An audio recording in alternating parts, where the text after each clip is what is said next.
नमस्कार दोस्तों, मैं निकेत आपके लिए लेकर आया हूं युग इंस्टीट्यूट की ओर से फिर से एक नया सिद्धांत। कल हमने बात की थी कोहलर के सूझबूझ के सिद्धांत के बारे में और आज हम बात करने वाले हैं अल्बर्ट बंडूरा के सामाजिक अधिगम के सिद्धांत के बारे में, जिसे हम the theory of social learning के नाम से जानते हैं। अल्बर्ट बंडूरा का अधिगम के क्षेत्र में एक विशेष योगदान रहा है। सभी मनोवैज्ञानिकों का रोल ही यह होता है कि वह शिक्षा के अधिगम के विभिन्न पहलुओं को खोज कर निकालते हैं और उस पर एक सिद्धांत को प्रतिपादित करते हैं और वह सिद्धांत पूरे समाज को लाभान्वित कर देता है। तो आइए आज हम बात करते हैं सामाजिक अधिगम के सिद्धांत के बारे में। सबसे पहले हम देखेंगे कि इस सिद्धांत के प्रतिपादक का नाम अल्बर्ट बंडूरा था और जो कि सामाजिक संज्ञानात्मक अधिगम की बात करते हैं। संज्ञानात्मक अधिगम की बात करते हैं यानी ये कुछ ऐसी बात करते हैं कि हम अधिगम जो भी हो रहा होगा या जो कुछ भी हम सीख रहे होंगे वो हम संज्ञानात्मक रूप से सीख रहे होंगे। हमारे ज्ञान के आधार पर ही हम अधिगम को प्राप्त कर रहे होंगे। मतलब है कि कुछ ऐसे तरीके, कुछ ऐसी युक्तियां होंगी जो हमारे दिमाग में ही चल रही होंगी और उन्हीं के कारण हम ज्ञान प्राप्त कर पा रहे होंगे। ऐसा कुछ सिखाने का प्रयास किया है इन्होंने। तो आइए देखते हैं कि इस सिद्धांत का प्रतिपादन 1986 में किया गया था और इस सिद्धांत को अवलोकन शिक्षण सिद्धांत के नाम से जानते हैं। इस नाम का तात्पर्य ही यह हो जाता है कि यह अवलोकन पर आधारित होगा, यानी जो भी अधिगम होगा या व्यक्ति या बालक जो भी अधिगम करेगा वो सब का सब अवलोकन पर आधारित होगा और इसीलिए इसको अवलोकन शिक्षण सिद्धांत भी कहा जाता है। आइए जानते हैं इस सिद्धांत में क्या बात कही गई है। तो यह सिद्धांत कहता है कि व्यक्ति अवलोकन, नकल या फिर आदर्श व्यवहार के प्रतिमान के माध्यम से एक दूसरे से सीखता है। पहली बात कही गई अवलोकन, किसी चीज को देखकर आप सीखते हैं। जरूरी नहीं है कि सभी चीजें आपको प्रैक्टिस करने के आधार पर या फिर सूझ के आधार पर ही मिल जाए। यहां पर यह आवश्यक है कि हम कुछ चीजों को दूसरे व्यक्तियों को देखकर भी सीख लेते हैं और यही तो अल्बर्ट बंडूरा समझाना चाहते हैं। तो आइए देखें कि इन्होंने कहा कि अवलोकन, नकल और आदर्श व्यवहार के प्रतिमान के माध्यम से सीखेगा। नकल के आधार पर बच्चा का लिखना सीख जाता है। अध्यापक का बनाना है ऐसे बताते हैं, एक डंडा, एक खड़ा डंडा, दो गोले, कुछ इस प्रकार की बातें करते हैं अध्यापक और उनका अनुकरण करते हुए ही तो बालक सीख जाता है और यही आपका देख कर सीखना होगा। आगे कही गई है कि आदर्श व्यवहार के प्रतिमान, आप जब किसी रोल मॉडल को देखते हो, किसी का आदर्श व्यवहार देखते हो तो उस आदर्श व्यवहार को देखने के फलस्वरूप भी आप लोग सीख जाते हो। आप देखते होगे बचपन में शक्तिमान आता था और शक्तिमान गोल गोल चक्कर लगाता था और बहुत सारे बच्चे गोल गोल चक्कर लगाने का प्रयास करते थे। और भी देखेंगे कि इसी चक्कर में कई बच्चे छत से नीचे भी गिरे हुए थे क्योंकि शक्तिमान उड़ने का प्रयास करता था। शक्तिमान उड़ जाता था लेकिन बालक उड़ नहीं पाता था। तो कहने का मतलब है कि आदर्श व्यवहार जो भी होगा उसके माध्यम से भी दूसरा बच्चा या व्यक्ति सीख लेता है। अब यहां पर समझने वाली बात यह है कि यह आदर्श व्यवहार होना चाहिए उस व्यक्ति का। ऐसा नहीं है कि कोई निगेटिव व्यवहार हो। निगेटिव बिहेवियर भी बच्चा सीख सकता है। यदि उसके सामने निगेटिविटी ही दिखाई जाएगी तो वह उसे भी सीख जाएगा। इसलिए आवश्यक हो जाता है कि आदर्श व्यवहार को बालक के सामने रखा जाए। इसीलिए आवश्यक हो जाता है कि टीचर को अपना आदर्श व्यवहार बालक के सामने रखना चाहिए, अपना आदर्श स्वरूप रखना चाहिए। इसीलिए आदर्श शिक्षक की संकल्पना रखी गई है, क्योंकि आदर्श शिक्षक ही आदर्श बालक, आदर्श राष्ट्र का निर्माण करवा पाएगा। तो आगे बात करते हैं इस सिद्धांत के विषय में। अगर साधारणतया कहा जाए तो हम जो कुछ भी सीखते हैं उसका अधिकांश भाग हम दूसरों को देखकर एवं दूसरों की बातें सुनकर सीखते हैं। बिल्कुल सिंपल सी बात है। आप कपड़े पहनने का स्टाइल देख लीजिए, आप खाने का स्टाइल देख लीजिए, आप लिविंग स्टाइल देख लीजिए। किसी के पास कार होती है तो आपको कार की इच्छा होती है, किसी के पास साइकिल होती है तो आपको साइकिल की इच्छा होती है ना। तो कहने का मतलब है कि हम हर एक चीज में होड़ कर रहे हैं और हम लोग यह समझने में भूल कर देते हैं कि हमें उस व्यक्ति को देखकर प्रेरित होना चाहिए, कंपटीशन नहीं करना चाहिए। क्योंकि प्रेरित होंगे तो आप विकास के पथ पर जाएंगे और कंपटीशन करेंगे तो फिर आप डिके के पथ पर चले जाएंगे। तो हम जो कुछ भी सीख रहे हैं वो सब दूसरों को देखकर सीखते हैं, या कहें कि उसका अधिकांश हिस्सा हम दूसरों को देखकर सीखते हैं। आगे देखते हैं, एग्जाम्पल के तौर पर हम देखें कि बालक को तैरना सिखाना नहीं पड़ता है। वो देखता है कि दूसरे बच्चे हैं या मेरे सहपाठी या मेरे साथी हैं, वो हाथ चलाना कुछ ऐसे करके हाथ चला रहे हैं पानी में, और पानी में हाथ चलाने की वो युक्ति देखकर ही बालक भी हाथ चलाना स्टार्ट कर देता है और इस प्रकार वह तैरना सीख जाता है। आगे क्या बात कही गई, साइकिल चलाना। आप देखते होंगे कि किसी भी बालक को या किसी भी व्यक्ति को शुरुआती दौर में यह नहीं पता होता कि किस कंडीशन में आपको ब्रेक मारना चाहिए, किस कंडीशन में ब्रेक नहीं मारना चाहिए, और हो सकता है कि इसी ब्रेक मारने के चक्कर में कई बार गिर भी जाते हैं। फिर कई बार हम लोग बहुत ही कहें कि सूक्ष्म अवलोकन कर लेते हैं किन्हीं चीज़ों का, कि आखिरकार कैसे कहाँ पर कैसा ब्रेक मारा जा रहा है, और उन चीज़ों को समझकर हम लोग साइकिल चलाना सीख जाते हैं। बाइसिकल की बात करिए आप, बाइसिकल में आप लोगों को यह पता नहीं होता कि कौन सा गियर कैसे डालना चाहिए, लेकिन हम लोग पापा को देखकर या किसी अन्य व्यक्ति को देखकर यह समझने का प्रयास करते हैं कि गियर कैसे पड़ते हैं, आगे की ओर या पीछे की ओर, ब्रेक कैसे दबाया जाता है, क्लच कैसे होता है, क्लच कैसे छोड़ना होता है। तो कहने का मतलब है कि हम बहुत सारी चीज़ें देखते हैं। आगे देखेंगे कि सर्जरी करना, ये जो सर्जरी करने की प्रोसेस है, आप ये भी देखते हो कि शुरुआती दौर में डॉक्टर्स को एक बड़े डॉक्टर के साथ ट्रेनिंग के लिए लगाया जाता है।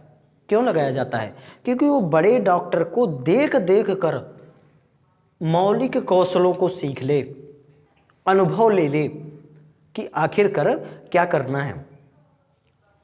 जब आप किसी कार्य को पहली बार करते हैं तो पहली बार करने में हो सकता है आपसे गलतियां हो जाएं, लेकिन आप जब किसी चीज़ को धीरे धीरे सीख कर करेंगे तो गलतियां होने की गुंजाइश कम हो जाएगी। बड़े बड़े अफसर जो कि आईएएस निकाल कर जाते हैं, उन्हें भी अंडर ट्रेनिंग रखा जाता है।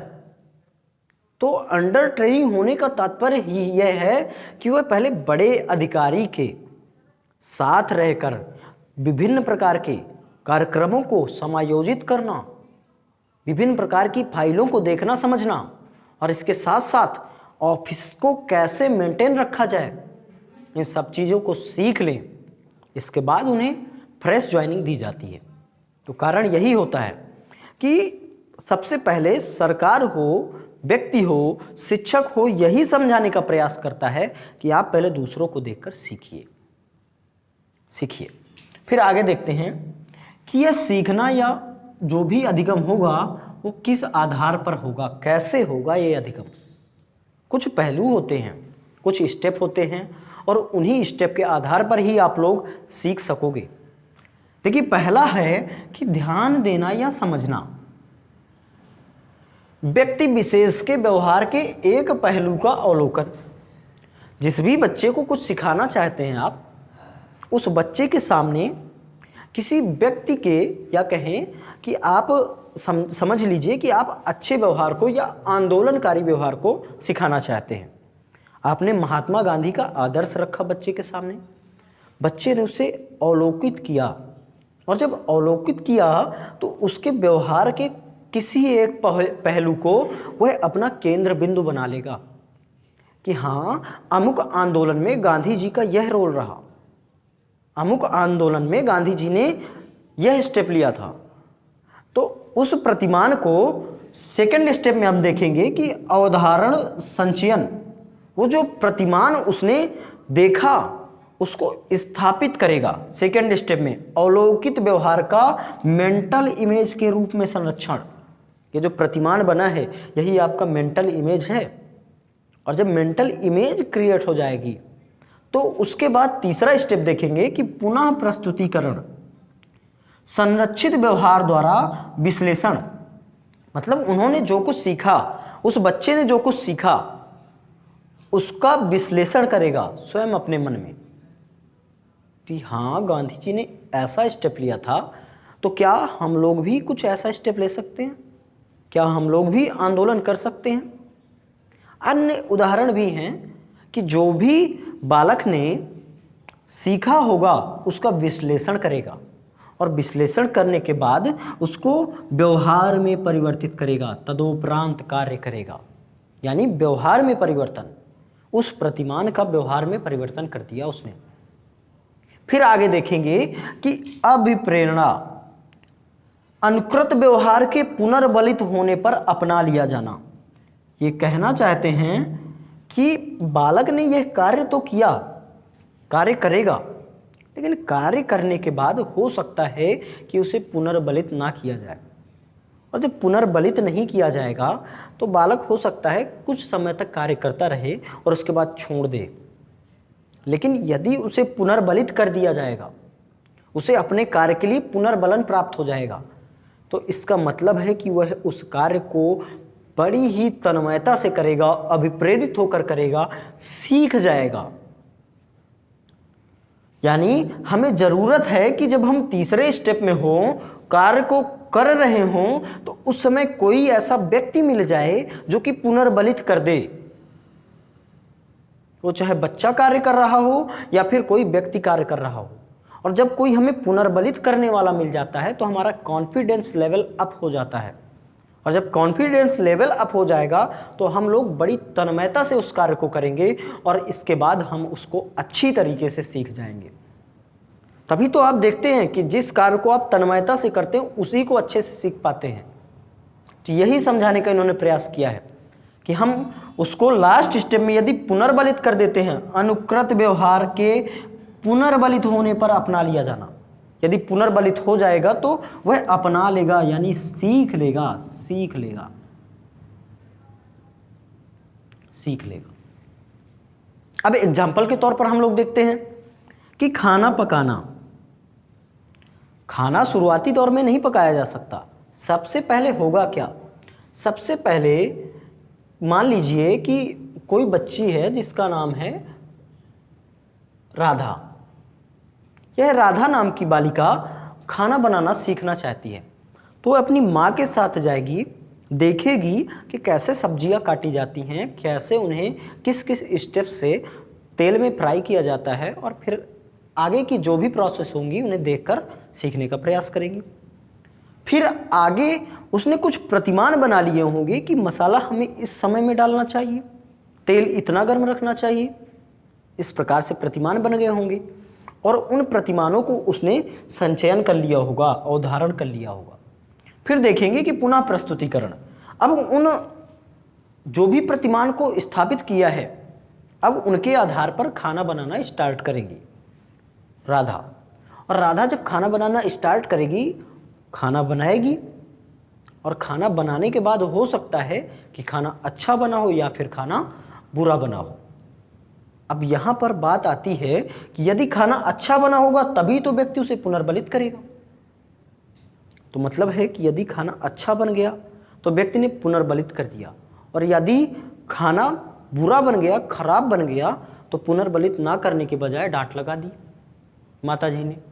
और जब डांट लगा देगी तो जाहिर सी बात है कि वो उस व्यवहार को छोड़ देगी, और यदि पुनर्बलित की गई होगी तो उस व्यवहार को अपना लेगी। यहां से दो बातें समझने में आती हैं कि दो बातें क्या निकल कर सामने आएंगी, हम देखते हैं।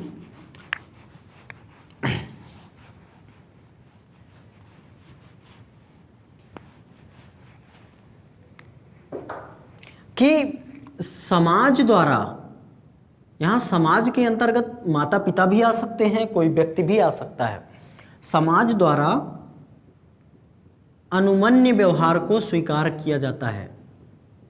अनुमन्य व्यवहार सीखा जाता है।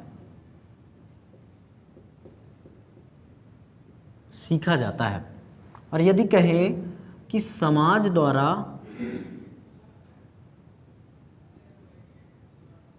व्यवहार के अनुमन्य न होने पर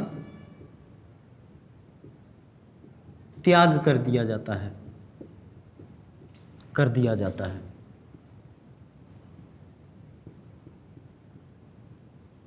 ये 2 पॉइंट निकलकर सामने आए। राधा के एग्जाम्पल से 2 पॉइंट क्या सामने आए कि माता ने अगर उसके व्यवहार को मान्यता प्रदान कर दी तो वो बालिका उस व्यवहार को सीख जाएगी, लर्न कर लेगी, अधिगम कर लेगी। और यदि माता ने उसे दुत्कार दिया व्यवहार के अनुमन्य ना होने पर, यदि दुत्कार दिया माता ने, डांट लगा दी, तो वह उस व्यवहार का त्याग कर देगी। और यही समझाने का प्रयास किया बंडूरा ने अपना एक प्रैक्टिकल भी किया था। और वह प्रैक्टिकल यह था कि उसने कुछ बच्चों को बैठाकर एक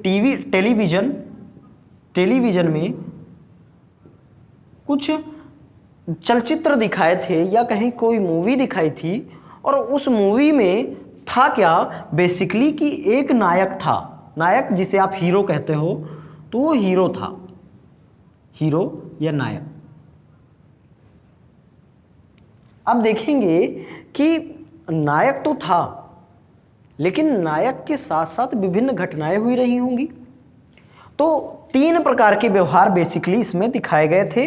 इस पूरे की पूरे जो भी मूवी रही है उसमें 3 व्यवहार दिखाए गए। पहला व्यवहार क्या रहेगा कि नायक को पुरस्कृत किया गया किसी कार्य के लिए, यह पहला व्यवहार दिखाया जाएगा। दूसरा व्यवहार क्या दिखाया जाएगा, नायक को दंडित किया गया। और तीसरा व्यवहार दिखाया गया कि नायक सामान्यतया ना तो पुरस्कृत और ना ही दंडित, सामान्य तत्व।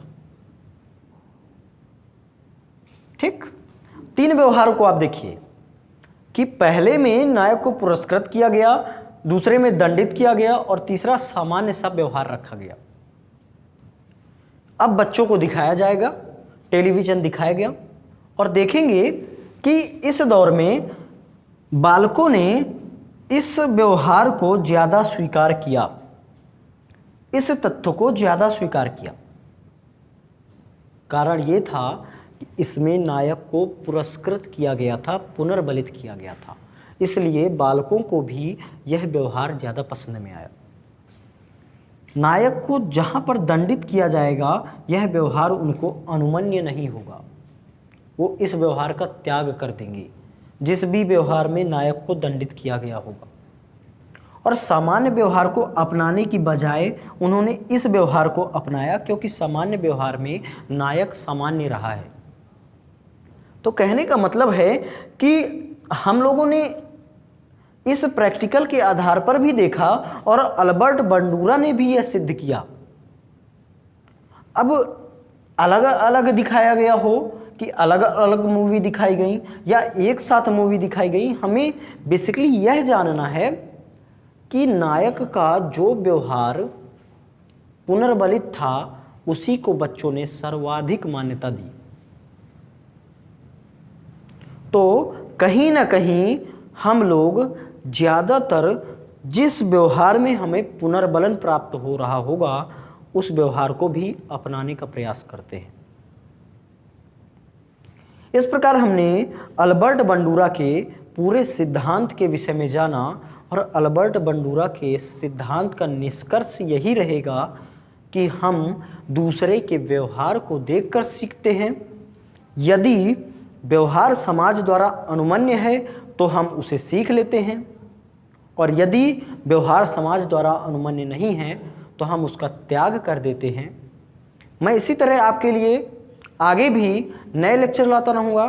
तब तक के लिए आप सब योग इंस्टीट्यूट चैनल को लाइक करें, शेयर करें, सब्सक्राइब करें और जहाँ कहीं भी समस्याएं हों वहाँ पर आप कमेंट करके हमें बता सकते हैं। आपका बहुत बहुत धन्यवाद और ऐसे ही आप हमारे साथ जुड़े रहें।